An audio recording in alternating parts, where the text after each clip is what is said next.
no era real. Era una noche oscura y solitaria, como tantas otras que había pasado en la carretera. Manejaba mi camión de carga por un camino sinuoso en medio de las montañas.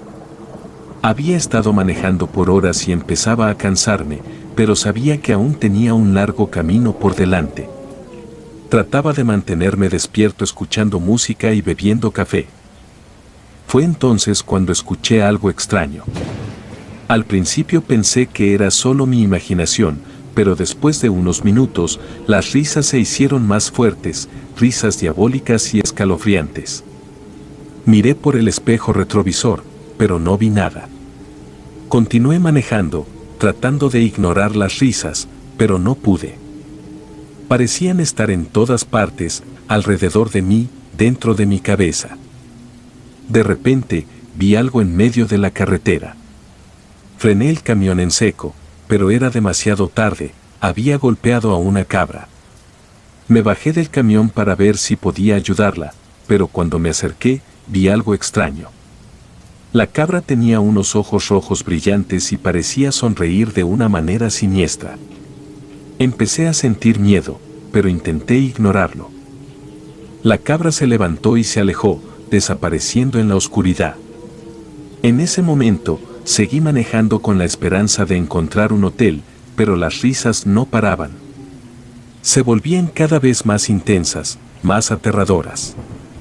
Intenté encender la radio para distraerme, pero la música sonaba distorsionada, como si alguien estuviera manipulando el sonido. Fue entonces cuando lo vi en persona. O al menos eso parecía. Aquel ser se encontraba parado en medio de la carretera con una sonrisa diabólica en su rostro. Era alto y delgado, vestido con un traje oscuro y llevaba un sombrero. Por un momento pensé que eran mis alucinaciones, pues el cansancio y las ganas de llegar al hotel más cercano me hacían imaginar cosas. Sabía que no podía ser real, pero ahí estaba, aquel ser del que muchos hablan pero pocos creen. Traté de girar dentro del camión y alejarme, pero no podía. Me sentía en un momento paralizado, como si mi cuerpo se encontrara en un estado vegetal. Él se acercaba a mí y podía sentir su aliento caliente en mi rostro. Me di cuenta de que había perdido el control del camión y que estaba atrapado. Cerré los ojos y esperé lo peor, pero de repente todo se detuvo. Las risas, la música distorsionada, la presencia de aquel ser se desvaneció. Abrí los ojos y vi que estaba ya ubicado en un hotel al pie de la carretera. A pesar de ser un lugar donde muchas personas se hospedan, en ese momento me encontraba prácticamente solo. Pues aquella noche yo era el único huésped. Confundido, al platicar a fondo con el encargado del hotel, le conté lo sucedido. Aunque al principio pensé que me tacharía como un loco, al escucharme con atención asentía con la cabeza, pues mi caso no era el único parecido de ese lugar. Pues en la mayoría de las ocasiones, las personas veían aquel hotel como un refugio, ya que ya no se atrevían a acampar en el exterior, ni mucho menos manejar de noche. Pues, independientemente de la aparición frecuente de ese ser, sabían que era un riesgo manejar a esas altas horas de la noche. No sé si fue real o solo mi imaginación, pero esa noche me cambió para siempre. A partir de entonces, siempre he tenido cuidado al manejar en la noche y trato de no dejar que mi imaginación se apodere de mí. Al igual que seguir las recomendaciones que me dio aquel hombre del hotel, pues me recomendó portar alguna pulsera roja. Pues uno de los amuletos más sencillos con los que puedes impedir que las malas vibras te afecten es una pulsera roja. Este talismán es uno de los más comunes y ya sea que la compres o la fabriques con hilo rojo, será igual de efectivo, mencionó aquel sujeto. Asimismo, al seguir con esa guía de protección, el hombre mencionó que el lado izquierdo es el receptor del cuerpo y el alma, es decir, donde absorbemos todas las energías, positivas y negativas. Es por este motivo que el amuleto debe ir colocado de ese lado para inmunizar la entrada de las malas vibras. Nunca olvidaré esa noche oscura y solitaria en la carretera. Traté de descansar en aquella habitación, sin embargo, los ruidos de la carretera me impedían tener un correcto descanso. Aquel hotel de paso era tan antiguo que sus muebles ya no se encontraban en las condiciones adecuadas, al igual que aquellos objetos tan antiguos. El simple hecho de verlos permitía sentirse escaso de energía. Desde esa noche, he tenido problemas para dormir. Las risas diabólicas y la imagen de él me perseguían, incluso en mis sueños. Me costó mucho tiempo superar ese miedo, pero poco a poco aprendí a controlarlo. No obstante, había pensado que mi martirio había terminado. Sin embargo, al estar acostado solo en aquellas 4 paredes, pude sentir la presencia de algo. Y aunque trataba de mirar por todos lados, sabía que debajo de la cama había algo que buscar. Así que me armé de valor, me di la vuelta, agaché la cabeza y fue ahí cuando volví a ver aquellos ojos tan terroríficos que nunca más borraré de mi ser. Nuevamente, aquel demonio se encontraba aquí y ahora, aún más cerca de mí. Sin embargo, nunca olvidé lo que pasó. Comencé a investigar sobre la historia de esa carretera. Descubrí que muchos conductores habían experimentado cosas extrañas. Se decía que esa carretera estaba maldita y que las personas que la transitaban corrían el riesgo de encontrarse con el mismísimo demonio. No sabía si creer en esas historias, pero después de lo que viví esa noche, no podía evitar sentir que había algo oscuro y peligroso en ese camino. En aquel momento, al salir del hotel, ya casi amanecía. Tomé mis pertenencias y proseguí mi camino, mismo que aún faltaba por recorrer. Al pararme en una gasolinera, comencé a platicar con el despachador de la bomba. Le comenté que me había alojado en un hotel a unos 5 kilómetros atrás, a lo que el hombre me vio fijamente y preocupado. Pues él afirmaba que aquel lugar no existía. El hotel más cercano se podía observar a unos 25 kilómetros, lo cual aún era un gran tramo de diferencia. Riéndome de forma nerviosa, le comenté que quizá estaba equivocado, a lo que al ver su mirada tan seria, supe que ese hombre decía la verdad. En ese momento, caí en cuenta de que me había hospedado en un lugar fantasma. Aquel suceso marcó mi vida por completo. Pues esa clase de cosas no le pasan a cualquiera. Sabía que el riesgo de trabajar de noche era muy difícil y alto, pero nunca esperé vivir una situación similar a esa. Años después, volví a pasar por esa misma carretera. Esta vez estaba más preparado y no estaba tan asustado como la primera vez.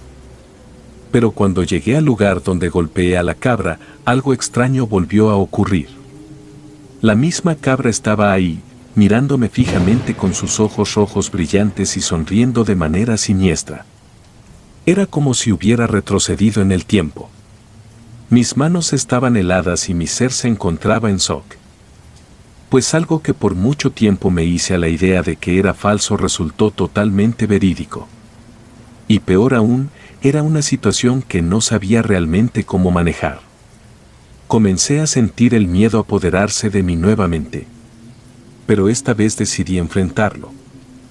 Me acerqué a la cabra y le hablé en voz alta, tratando de convencerme a mí mismo de que no era real. Después de unos minutos, la cabra desapareció de nuevo y continué mi camino. No sabía si aquel ser era real, malo o bueno. Estaba tan confundido que mi mente solo pensaba en avanzar y que el día llegara lo más pronto posible. Pues al caer la noche, no me agradaba encontrarme solo y menos en un lugar tan poco concurrido como ese. Realmente no sabía cuál era el contexto principal de aquella situación. Pues al unir las piezas del rompecabezas, sabía que algo raro estaba por ahí. Investigué en la web y la poca información que pude recaudar en aquel entonces fue el testimonio de una mujer, la cual también aseguraba haberse instalado en ese lugar junto con su madre. En su relato, cuenta que al caer la noche, cuando decidieron acostarse a dormir, su mamá fue la que sentía que alguien los observaba, una silueta que las miraba mientras dormían en medio de ambas camas. Casualmente, después de aquella narración, comenzó a salir información interesante. pues se cuenta que muchas personas van con la esperanza de poder encontrar algo en el hotel. Muchos de ellos aprovechan ese poder que tienen en el momento para realizar rituales, pedir deseos a cambio de la muerte o prácticas que les beneficien. Mientras más investigaba, más información encontraba en la web. Otra de las teorías más sonadas de esa ubicación era que el hotel antes era un monasterio, y se constató. Se asegura que mientras estaba en el patio, se han visto pasar a 2 monjas que iban flotando. Así, leyendo acerca de estas leyendas, ya sin saber ni detectar cuál era verdad y cuál mentira, se decía que aquel sitio había sido creado como un refugio para las esposas de los españoles. Sin embargo, en 1609, Úrsula de la Vega lo convirtió en un reformatorio de las conductas femeninas, donde las mujeres permanecían encerradas de forma voluntaria o a veces obligadas, y se les infligía sufrimiento como modo de sacrificio y amor hacia Dios. Área controversial, pues los aspectos espirituales son distintos a los que se viven hoy en día. Desde entonces, nunca he vuelto a esa carretera. Aprendí que a veces es mejor no investigar demasiado y dejar que algunos misterios permanezcan sin resolver, pero nunca olvidaré la noche en la que él apareció ante mí en esa oscuridad. Después de esa experiencia, empecé a interesarme más por los fenómenos paranormales y sobrenaturales. Me di cuenta de que había muchas historias similares a la mía, de personas que habían experimentado cosas extrañas en lugares específicos. Descubrí que hay muchas teorías y explicaciones diferentes sobre estos fenómenos. Pero nadie puede decir con certeza qué es lo que realmente sucede. Abuela. Comenzó en 1998 cuando era un adolescente de 17 años. Se desencadenó una serie de eventos extraños, iniciando en Halloween de 1998, justo cuando el huracán Mita azotó Guatemala. Aquel ciclón dejó un rastro de devastación, tanto material como humano. Éramos 4 hermanos, 3 varones, mi hermanito pequeño de 7 años llamado Freddy y yo, Lucas, el mayor de 23 años. Me llamo Daniela y en aquel entonces tenía 17 años. Era el sábado, 31 de octubre y nos encontrábamos en nuestra granja, ubicada cerca de las faldas del Volcán de Fuego, en la costa sur del país. Las vacaciones escolares nos permitían estar juntos en la granja, incluyendo a mi prima Yadira, de mi misma edad, quien pasaba unos días con nosotros. Halloween siempre nos llenaba de expectativas. Nos disfrazábamos y salíamos a pedir dulces por el vecindario, donde residían nuestros abuelos, tanto los maternos como los paternos, en un barrio de la zona 3 de la ciudad de Guatemala. Mi prima y yo disfrutábamos salir con nuestros amigos del barrio, quienes también acompañaban a sus hermanitos pequeños. Curiosamente, nuestras 2 familias habían sido vecinas desde los años 40. Mis padres y tíos, pertenecientes a diferentes familias, tenían una antigua rivalidad, como la trágica historia de Romeo y Julieta. A pesar de la tensión entre ambas familias, mis padres se enamoraron, desafiando esta situación, y así nacimos nosotros 4. Yadira, nuestra prima, proveniente del lado paterno, siempre fue muy cercana a nosotros, especialmente a mí y a mi hermanito pequeño. Éramos más que primos, éramos cómplices, con una conexión tan profunda que a veces las palabras resultaban innecesarias. Con solo una mirada, nos entendíamos a la perfección. Aquel sábado amaneció con un sol brillante y un cielo azul, pero algo en el aire parecía distinto. Un silencio incómodo se extendía por los alrededores, una calma que presagiaba una inminente tormenta, no en el clima, sino en algo más siniestro. Mi hermano mayor, Lucas, se disponía a llevarnos en el carro hacia la casa de la abuela Berta, la madre de mi mamá. Allí, nos esperaban dulces de la temporada, como el chilacayote, garbanzos y turrones, delicias que ella disfrutaba regalarnos al llegar.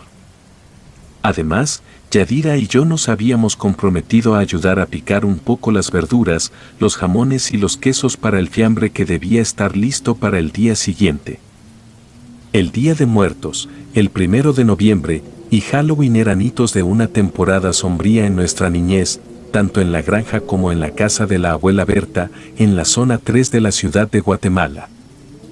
Aquella tarde, mi madre se había ausentado temprano hacia la parcela para recolectar frutas, verduras y hierbas que enviaría a los abuelos, tanto a la casa de la abuela Berta, su madre, como a la casa de la abuela Lía, su suegra. A pesar de que la familia de mi padre no la quería, mi madre siempre se mostraba atenta con ellos y les enviaba cosechas de la granja. En esta ocasión, Yadira sería la encargada de llevar la encomienda a su madre, es decir, a mi tía y a la abuela Lía. Cabe mencionar que Yadira y su madre vivían en la misma casa que la abuela Lía. La casa era un lugar antiguo, en un terreno extenso que ocupaba una cuadra entera. Contaba con un gran patio, una terraza y una pila central, de esas grandes que nosotros solíamos aprovechar como una especie de piscina en verano. Aquel sábado, el 31 de octubre, mi madre se ocupaba de la cosecha mientras nosotros despertábamos y nos levantábamos temprano.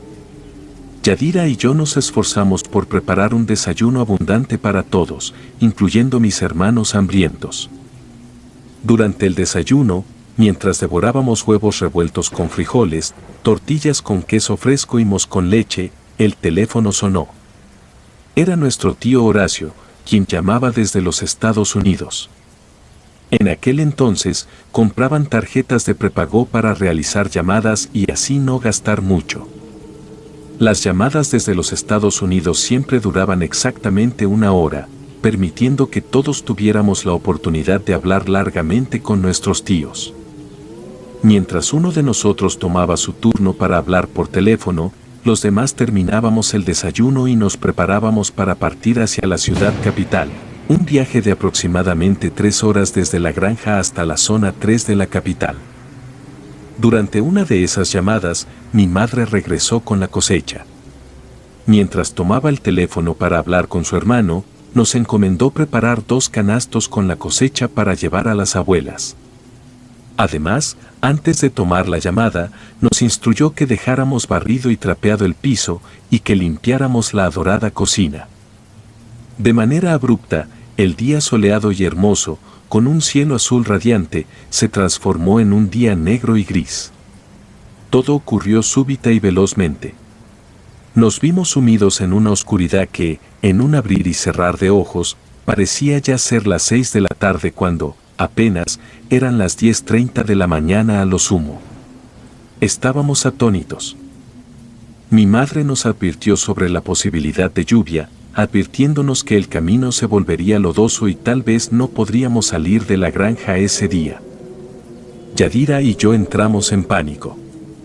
Anhelábamos reunirnos con nuestros amigos del barrio en Halloween. No queríamos ni imaginar perdernos aquello. Mis hermanos mayores, que no solían unirse a nuestras festividades de Halloween, estaban empezando a ponerse nerviosos ante este cambio repentino de planes.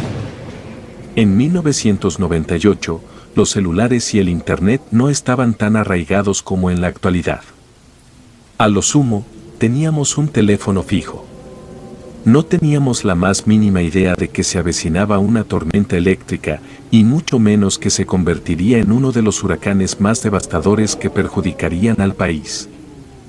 Solo anhelábamos abandonar la granja, dirigirnos a la casa de la abuelita Berta, celebrar Halloween con los vecinos del barrio, disfrutar del fiambre del día siguiente en familia y regresar a la granja, al menos hasta el miércoles. Tras comunicarle a su hermano, nuestro tío Horacio, lo que estaba sucediendo, mi mamá pareció tomar una decisión. Después de colgar la llamada, decidió que sería mejor no aventurarnos a salir.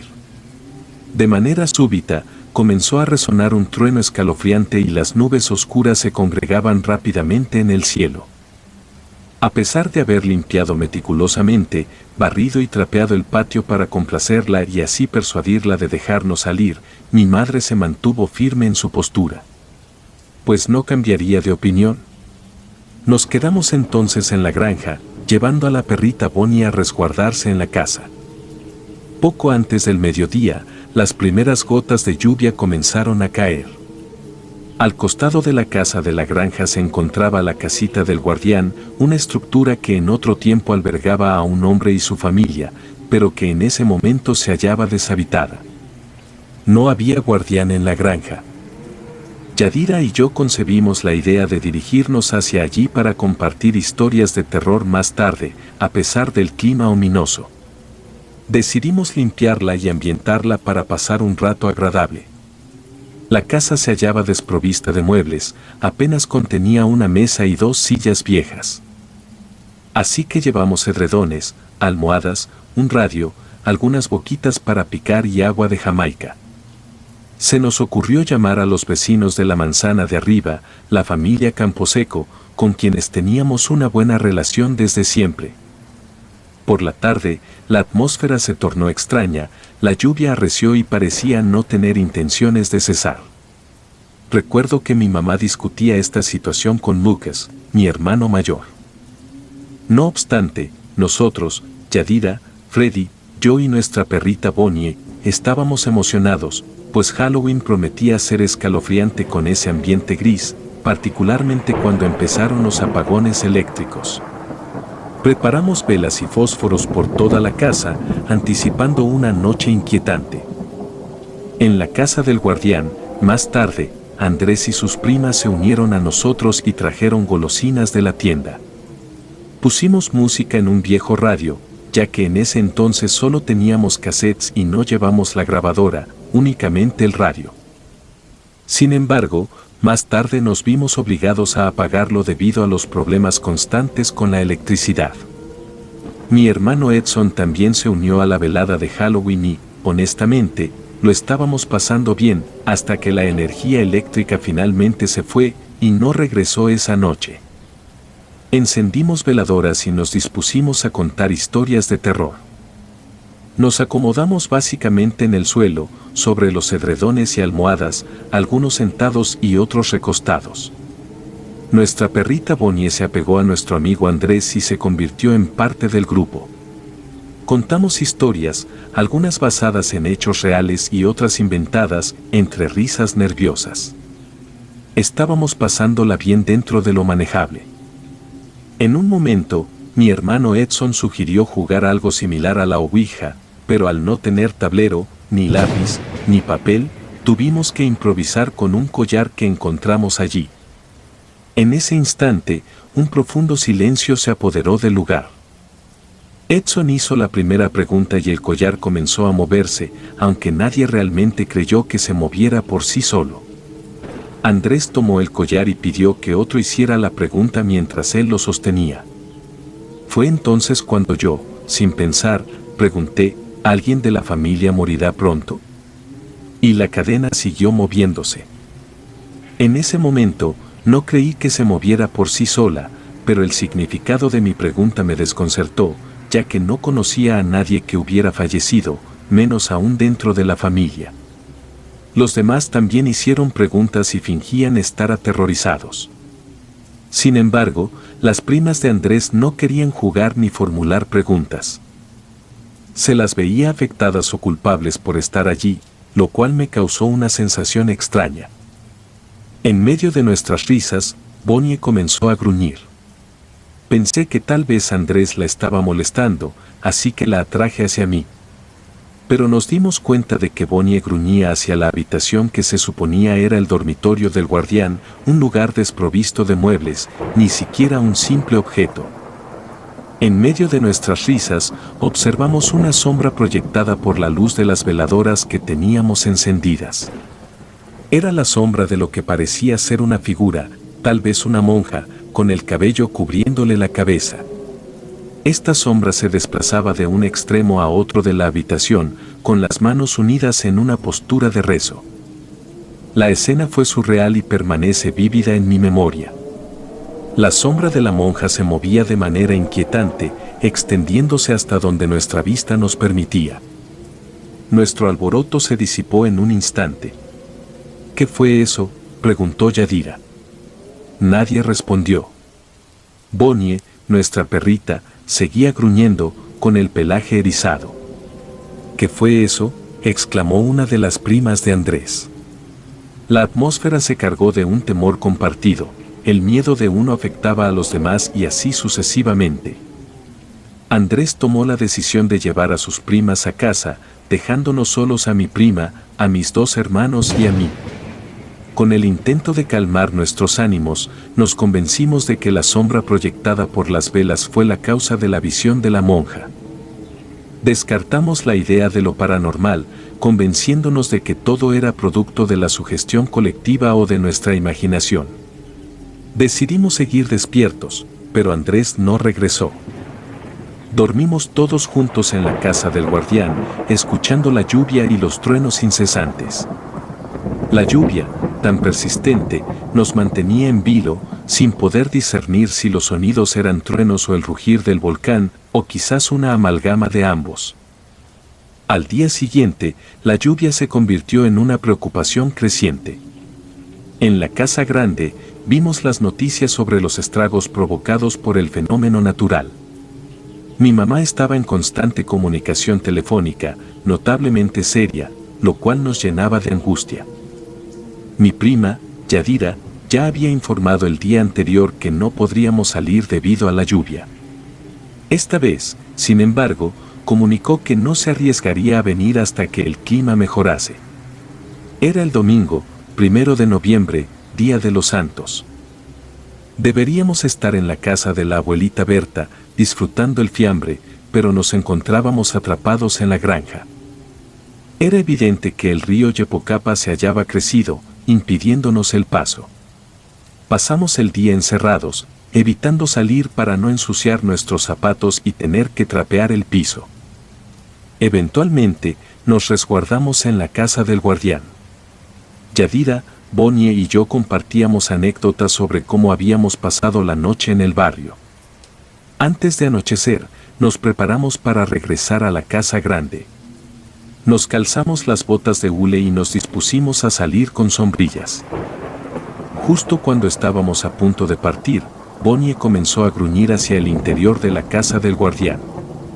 Escuchamos la voz de una mujer desde adentro, y aunque el sonido de la lluvia lo confundía, sabíamos lo que ambas escuchamos. Además, la reacción de Bonnie no podía ser pasada por alto. Decidimos no mencionarlo a nadie y simplemente continuar. Yadira y yo nos quedamos juntas en una habitación dentro de la casa grande de la granja. Después de la cena, me retiré a mi habitación mientras Yadira hablaba con su madre, es decir, mi tía, por teléfono. En ese momento, no sentí temor por lo sucedido en serio, estaba más bien intrigada. Decidí asomarme por la ventana y ver hacia la casa del guardián. Lo que presencié me dejó helada. Desde la ventana de la casa del guardián se asomaba la figura de la abuela Lía, la madre de mi padre. Sin embargo, su aspecto era espeluznante, piel pálida, una mueca malévola y una sonrisa oscura, sin dientes. Su cabello corto y oscuro, con unos ojos hundidos y terriblemente abiertos. No podía ser real. ¿Cómo podía mi mente jugar conmigo de esa manera? Sabía que ella no me quería, y, sinceramente, yo tampoco sentía afecto por ella. Siempre me hacía comentarios despectivos y hablaba mal de mi mamá. No la quería ni siquiera en mis pensamientos, por lo que me resultaba inverosímil que mi mente me jugara una broma tan desagradable. No parpadeaba, ¿acaso era posible? No sabría decir cuánto tiempo pasó. Tuve que recordarme a mí misma que debía mantener la calma, que aquello no podía ser real. Así que decidí salir del cuarto y dirigirme hacia el área de la cocina para verla de cerca, donde se encontraba mi mamá con mi hermano Lucas, mientras mi prima Yadira continuaba al teléfono. Salí de mi habitación hacia la cocina y me encontré con una escena angustiante, mi prima Yadira llorando junto a mi hermano Lucas, mientras mi madre mantenía una conversación telefónica. La abuela Lía acababa de fallecer, Yadira me lo comunicó con la mirada. Sentí un nudo en el estómago, una sensación de miedo profundo se apoderó de mí. No sabía si mis lágrimas eran por ver a Yadira llorar o por el pavor que me causaba la situación. Mi madre hablaba con mi padre sobre cómo podríamos salir de allí, ya que debíamos decidir si utilizar la vía de Epoch o la salida por altiplano. La situación me dejó atónita, no podía articular palabras, en estado de shock. Todos pensaron que mi conmoción era por la muerte de la abuela Lía, pero no era solo eso. Recordé lo sucedido la noche anterior, la pregunta sobre la muerte en la familia, la sombra de la monja rezando, la voz misteriosa en la casa del guardián y, lo más aterrador, ver el rostro de la abuela Lía en la ventana justo en el momento en que anunciaban su fallecimiento. Esa noche, no pudimos conciliar el sueño. Nos quedamos en la sala, juntos, temerosos. La lluvia no daba tregua, su intensidad crecía. Las noticias advertían sobre un huracán, y aunque no comprendía a la perfección su gravedad, sabía que estábamos atrapados en la granja, una situación que debíamos considerar. A la mañana siguiente, un lunes cargado de incertidumbre, la lluvia había destruido puentes. Las noticias mostraban imágenes devastadoras, pueblos enteros arrasados por el lodo. Se organizaban grupos de rescate, pero nosotros ansiábamos desesperadamente salir de allí. Mi hermano mayor, Lucas, propuso sacar el camión de la granja para intentar el paso por Yepocapa. Mi madre estuvo de acuerdo, bajo la condición de que, si no lográbamos pasar en el primer intento, debíamos regresar. Preparamos nuestras cosas con prisa, empacando ropa impermeable, sombrillas, pero olvidamos las verduras y frutas. Dejamos a Bonnie, nuestra perrita, resguardada en la casa con comida y agua. El camión de la granja, aunque viejo y sucio, era nuestra única esperanza para salir de allí. Nos acomodamos apretujados en la doble cabina, nuestras mochilas y bolsas amontonadas en la parte trasera. El camino, cubierto de agua y lodo, estaba casi intransitable. Extraños pedían jalón y se subían a la parte trasera, convirtiendo la situación en un caos. A pesar de lo descuidado que estaba el camión, fue una decisión imprudente, pero afortunadamente logramos salir y llegar a la capital, a la casa de la abuela abierta a mitad de la tarde. Tras cambiarnos de ropa, llevamos a Yadira a su casa, donde nos esperaba mi padre. Luego nos dirigimos juntos al funeral, donde pasamos la noche. En un momento tardío de la noche, Lucas y yo estábamos sentados en un sillón dentro del funeral, conversando sobre la surrealidad de la situación, velar a la abuela. Un silencio momentáneo se instaló, él jugaba con su collar entre sus dedos, visiblemente pensativo, y luego, en un tono casi premonitorio, murmuró: «Me pregunto quién será el próximo». Yo, perturbada por sus palabras, no dije nada. El funeral y el entierro pasaron, regresamos a la granja y nos quedamos allí el resto del mes. Desde ese día, cada noche y día, no podía apartar de mi mente la imagen de la abuela Lía mirándome por la ventana de la casa del guardián. Sin embargo, en el día de mi cumpleaños, 1 de diciembre, exactamente un mes después de su muerte, la vi de nuevo. El anochecer caía y Bonnie empezó a gruñir hacia la casa del guardián. Levanté la mirada, y allí estaba ella, a escasos metros, sonriéndome con una boca negra, desdentada, asintiendo con la cabeza y abriendo desmesuradamente los ojos, en un gesto espeluznante, como si estuviera confirmando algo con una alegría malévola. Mi memoria se desvaneció en un vórtice de miedo insondable. Mis recuerdos posteriores me colocaron dentro de la casa del guardián, rodeada por oscuridad. Escuché la voz de mi madre llamándome desde la puerta de la casa grande.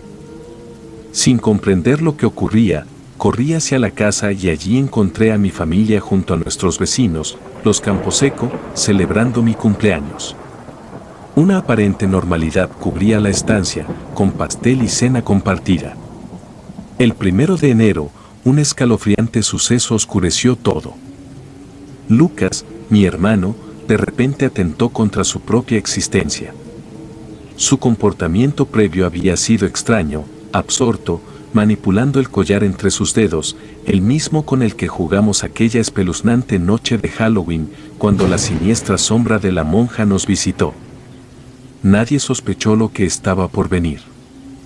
Utilizó un arma que pertenecía a la abuela Lía, en medio de la noche, en la casa del guardián. No escuchamos nada. La terrible verdad se desveló al día siguiente, cuando mi madre lo encontró. Su cuerpo, inerte y cubierto de hormigas, yacía rígido, sumergido en un silencio de ultratumba. La pérdida de memoria me embargó el resto del día, solo retazos de recuerdos entre el dolor más intenso que haya sentido en mi vida. Mis tíos, primos y abuelos maternos, conmovidos por el horror que nos envolvía, nos protegieron, acurrucados y unidos en medio de la pesadilla más aterradora que jamás habíamos experimentado. Mi pequeño hermano fue llevado a casa de Yadira y no lo vi durante mucho tiempo, era demasiado joven para afrontar esa experiencia. La familia Camposeco se convirtió en mi apoyo, especialmente en mi cuidado y protección. Estaban atentos a cada necesidad, asegurándose de que comiera, durmiera y que siempre alguien estuviera cerca cuando despertara. En el sombrío año de 1999, mi madre partió hacia Estados Unidos con su hermano Horacio. Supongo que el dolor la alejaba de la granja. Mi padre y hermano se mudaron a la capital, dejándome sola, a excepción de Bonnie, mi fiel compañera, quien falleció en el mes de noviembre, el día del cumpleaños de mi hermano Lucas. Después de esos acontecimientos, no mantuve la misma cercanía con Yadira. Aunque aún conservamos una complicidad en nuestros encuentros ocasionales, no se compara a aquellos días. Vivir en la granja fue una pesadilla, llevándome a buscar refugio con los Camposeco, quienes me acogieron, me brindaron amor y apoyo para seguir con mi educación universitaria. Ahora, 24 años después, aún no logro comprender cómo todos esos sucesos se encadenaron de manera sistemática, justo después de aquel 31 de octubre de 1998. Se acerca el aniversario de esa fecha, y no puedo evitar sentir un cierto temor al recordar la imagen de la abuela Lía, mirándome desde la ventana.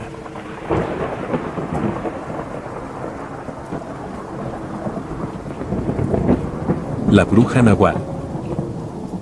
La historia que sigue a continuación sucedió en un pequeño pueblo de México, cuyo nombre no revelaré por razones obvias. Solamente puedo decir que tiene una plaza central, alrededor de la cual se encuentran los principales edificios institucionales, entre estos la iglesia que data del siglo XVII, cuando los colonizadores españoles la fundaron. Este es un pueblo de gran piedad. Los domingos, el atrio de la iglesia se atiborra de fieles que intentan buscar un lugar al interior del templo. Mis antepasados han estado ligados a la historia de este pueblito típico mexicano. Huelga decir que dentro de mis familiares que ya no están sobre esta tierra, tenía una tía abuela que había sido monja, por allá en los tiempos de la Guerra Cristera. Ella contaba con gran impresión cómo había visto cosas que jamás olvidaría. Por ejemplo, la tarde en la que los ejércitos llegaron ante el atrio de la iglesia de la que les hablé al comienzo, con antorchas, prestos a pegar fuego al templo que era patrimonio de la comunidad. Fue en ese momento, cuando los cristeros se encomendaron a Jesús que hizo su aparición, una enigmática mujer que les ordenó a la tropa que se detuviera. «Deténganse, o es que piensan cometer una herejía», les gritó. «Apártate», le advirtió uno de los soldados con las cananas terciadas sobre su pecho, «no te metas en lo que no te importa, mujer, que tú no tienes velas en este entierro». La mujer no hizo caso a las advertencias del soldado y se atravesó en el atrio, con la intención de obstaculizar el agravio. Y sin mediar palabra, uno de los miembros de la tropa disparó contra la mujer, que se desplomó. Antes de morir, lanzó una maldición de la que se rieron en ese momento muchos de los soldados: «Malditos sean, todos ustedes blasfemos. Pero yo vendré desde la muerte en forma de coyote para hacerles la vida imposible a todos ustedes, hasta que caigan de rodillas ante Jesucristo, el único Salvador e Hijo de Dios por su pecado». Según la narración de mi tía abuela, aunque intentaron pegar fuego a las puertas de la vieja iglesia colonial del pueblo, este no cebaba, es decir, parecía que hubiera algo que impidiera que las llamas se pudieran adherir. «Es inútil, mi comandante», dijo uno de los soldados encargados de cometer el sacrilegio, el fuego no se pega ahí en la puerta de la iglesia.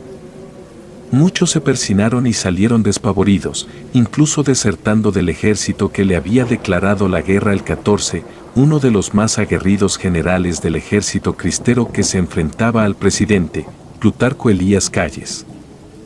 Luego de que se fueron las tropas, el padre ofició una misa de requiem por el descanso del alma de aquella mujer que defendió la fe ante los apóstatas, poniéndola como ejemplo de virtudes cristianas ante las fuerzas del mal que querían destruir la fe de los habitantes del pequeño pueblo que había vivido en paz hasta esas fechas.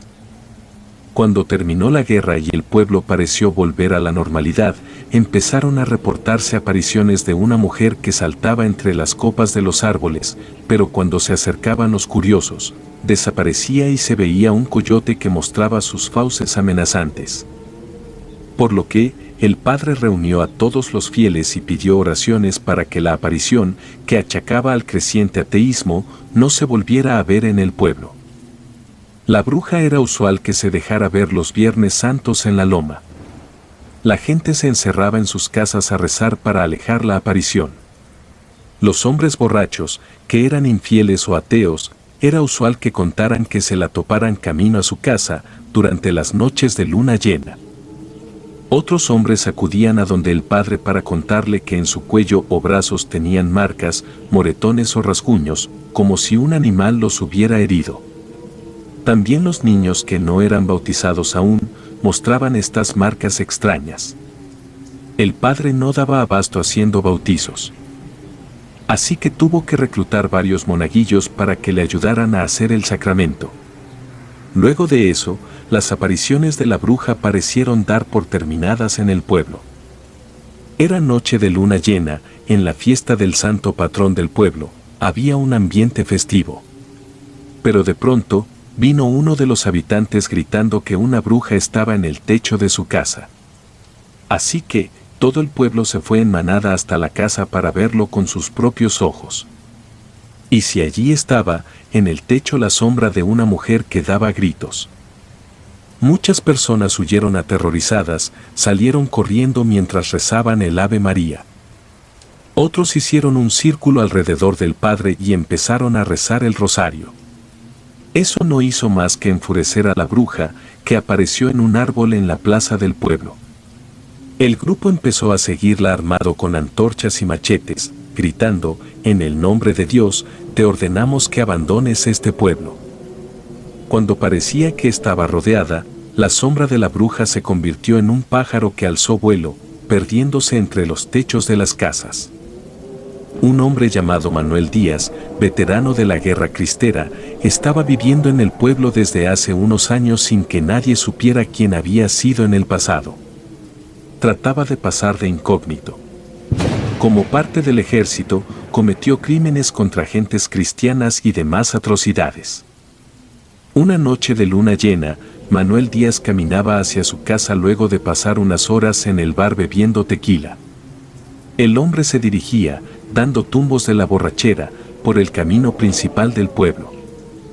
Y según su testimonio, un enorme coyote, casi del tamaño de un caballo, se apareció frente a él, con los ojos enrojecidos, fulgurantes, y le gruñó. Aquel hombre retrocedió y enseguida mandó la mano al cinto para buscar su vieja Remington. Le disparó en varias ocasiones, sin éxito. En lugar de ahuyentar a aquel animal, los disparos que le hizo lo enfurecieron más, corriendo tras él. Buscando ayuda, llamó a todas las puertas, pero estaban cerradas, pues la gente dormía plácidamente. Huyendo, despavorido, subió por el camino que va hacia el cerro que está embrujado, según las viejas leyendas que vienen desde los tiempos prehispánicos. Según cuenta la vieja leyenda, en lo alto del cerro vivía una mujer que fue condenada por adulterio. Por lo que la tribu la expulsó, condenándola a vivir allí hasta el final de sus días. Sin embargo, muchas personas de la tribu, sobre todo niños, iban a molestarla, lanzándole piedras a la cueva donde la mujer vivía. Ella les advertía que la dejaran en paz, que no quería hacer nada en su contra. Pero los niños, sin prestarle atención, se burlaban de ella, tirándole tomates y papas.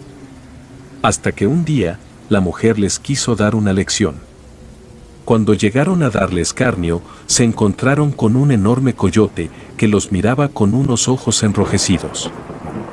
Los niños se quedaron helados al ver aquel enorme animal que los acechaba, mostrándoles sus fauces. Dice la leyenda que el coyote se transformó en la mujer y les dijo que los maldecía durante el resto de generaciones que vivieran en ese territorio del cual la habían expulsado. Manuel Díaz llegó al mismo sitio, huyendo de aquel inmenso coyote que lo estaba persiguiendo. Buscó un sitio para esconderse y halló la misma cueva que siglos atrás usó la mujer de la leyenda, la supuesta bruja Nahual. Escondido entre las rocas, Manuel Díaz prestó atención a cualquier ruido que venía del exterior. Sudaba demasiado y tragaba saliva, incluso la borrachera se le había pasado con aquel gran susto que tenía. «Sé que estás ahí dentro, cobarde. Sal, dame la cara miserable», gritó una voz de mujer. «Está bien, Manuel Díaz, si eso es lo que quieres, voy a entrar a buscarte, pero te juro que no saldrás vivo, porque tú juraste matarme, por ser una bruja católica, que iba a misa todos los domingos y comulgaba más que tú». Por lo que el coyote entró a la cueva. Se escucharon los gritos despavoridos de Manuel Díaz. Luego de varios minutos de lucha inútil, exhaló su último suspiro en las fauces del gigantesco animal. Antes de entrar por la calle principal del pueblo, la bruja tomó la forma de la mujer que los cristeros habían matado en el atrio de la iglesia del pueblo, muchos años atrás. Llevaba en brazos el cuerpo herido de muerte de Manuel Díaz, antiguo soldado de los ejércitos que mataron a los cristeros. Se acercó al atrio de la iglesia y golpeó la enorme puerta con su mano abierta. Luego de unos minutos, salió el padre, aterrorizado de ver aquella escena. Y preguntó quién era aquel hombre. Hizo doblar las campanas del pueblo. La gente empezó a agruparse alrededor del atrio de la iglesia a medida que las campanas despertaban a todos los habitantes. Toda la gente estaba sorprendida, pues preguntaba qué había pasado. Incluso el médico del pueblo se agachó para revisar si Manuel Díaz tenía signos vitales todavía. ¿Podemos llevarlo al dispensario, aún?, preguntó uno de los borrachos que acababa de salir de la cantina. Pero el médico negó con la cabeza. Ahora queremos saber qué fue lo que le pasó a este hombre, Manuel Díaz. Dicen algunos que lo conocieron cuando fue soldado de los ejércitos durante la guerra cristera, preguntó el comisario del pueblo. ¿Recuerdan a la mujer que murió en este mismo lugar hace tantos años?, preguntó la bruja. Pues nadie derramó una lágrima por ella. Este hombre que está aquí fue el mismo que le disparó por el único pecado de ser católica, apostólica y romana. Hoy he venido a hacer justicia por ella, les dijo la mujer. El comisario tomó esa afirmación como una confesión. Entonces, desenfundó su pistola y les dijo a los policías que la detuvieran por sospecha en el asesinato de Manuel Díaz.